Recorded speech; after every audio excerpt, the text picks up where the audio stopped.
এসো মা লক্ষ্মী বসো ঘরে আমারে ঘরে থাকো আলো করে। शुभ कोजागरी लक्ष्मी पूर्णिमा शुभेच्छा सबाइके।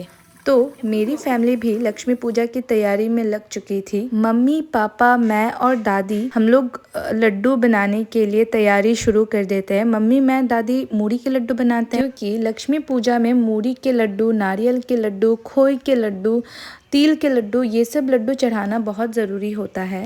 फिर थोड़ा बहुत काम करके मैं निकल गई पापा के साथ लक्ष्मी माता की मूर्ति को घर लेके आने के लिए। तो हम लोग पहुंच गए कॉलोनी बाज़ार जाके देखते हैं, वहाँ इतनी प्यारी प्यारी सी लक्ष्मी माता की मूर्ति थी। तो हमने भी वहाँ से एक प्यारी सी सुंदर सी लक्ष्मी माँ को घर लेके आ गए। फिर घर पहुँचते ही हम लोग बंगाली में बोलते हैं उलूधुनी दे के, जुगाड़ दे के हम लोग स्थापित करते हैं। अब उसके बाद हम लोग वापस से चले जाते हैं, पापा मैं और मम्मी हम लोग चले जाते हैं प्रसाद की तैयारी करने के लिए। फिर हमने नारियल के लड्डू बनाए, पापा ने चावल को पीसा, उसके बाद मम्मी बना रही थी मालपुआ हम लोग हर साल बनाते हैं लक्ष्मी पूजा के दिन। तो हमने बनाया मालपुआ। आप भी देखिए मालपुआ इतनी अच्छी बनी थी, एकदम रेड बनी थी मालपुआ। उसके कुछ देर बाद हमने चने भिगोए और उसके कुछ देर बाद मैं चली गई थी अल्पोना बनाने के लिए, क्योंकि हर बंगाली के घर पे आपको ये अल्पोना दिखेगा ही, ये बनाना ही होता है। और ये अल्पोना मैंने चावल को पीस के उसमें हल्का सा फूड कलर डाल के उसको रेड बनाया था, क्योंकि मुझे ये रेड कलर थोड़ा चाहिए था। और हमारे घर में हर साल चावल से ही अल्पोना बनाते हैं। हम लोग कोई भी एक्स्ट्रा कलर यूज़ नहीं करते हैं, जैसे कि फैब्रिक कलर, पोस्टर कलर, हम लोग ये सब यूज़ नहीं करते हैं। हम लोग सीधा चावल को पीस के ही बनाते हैं। तो वैसे आप भी बताइए कमेंट में कि मेरा अल्पोना का डिज़ाइन आपको कैसा लगा। फिर उसके बाद हर बंगाली का एक अपना खुद का अलग रिचुअल होता है। तो हमारे घर पे इस तरह से हम लोग लक्ष्मी पूजा की शुरुआत करते हैं। तो आप भी मुझे बताइए कि आपके घर पे आप लोग लक्ष्मी पूजा की शुरुआत कैसे करते हैं।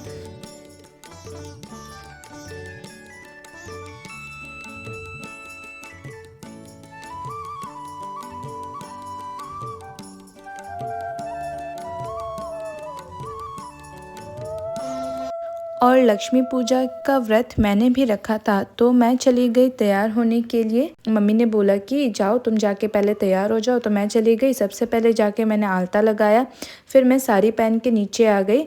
नीचे आके देखा कि पापा और मम्मी फल तैयार कर रहे थे, तो मैंने देखा ऑलमोस्ट सब कुछ हो चुका था। फिर मम्मी भी तैयार होके नीचे आ गई। उसके बाद हमने स्थापित किया माँ को उनके सही जगह पे, जहाँ उनका स्थान है वहाँ बिठाया माँ को।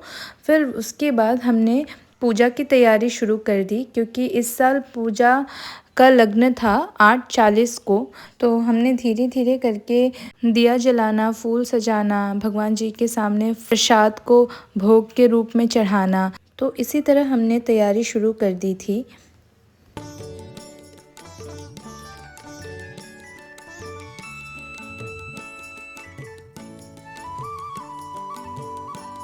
फिर सब कुछ तैयारी करते करते ऑलमोस्ट टाइम हो चुका था। तो मैं और मम्मी भी पूजा में बैठ चुके थे। तो उसी टाइम देखा कि नात्सु वेनी भैया और ठाकुमा, मतलब मेरी दादी जी, वो लोग भी आके बैठे हुए थे। मैंने आज तक यही देखा है कि हमारे घर पे जब भी कोई भी पूजा हम लोग करते हैं, तो मेरे घर में 2 डॉग है जो हमारे फैमिली मेम्बर की तरह हैं।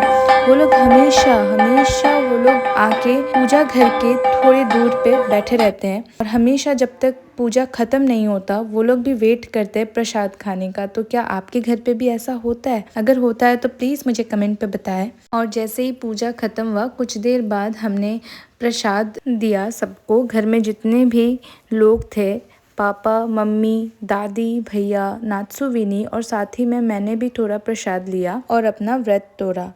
उसके कुछ देर बाद फल प्रसाद खाने के बाद हम खाते हैं खिचड़ी। और खिचड़ी आपको हर बंगाली के घर पे मिल ही जाएगा, क्योंकि हर पूजा में हम लोग बनाते हैं। और इसी के साथ बहुत लेट हो चुका था, मैं थक भी गई थी। और मैं भी आपसे मिलती हूँ अगले व्लॉग में। बाय।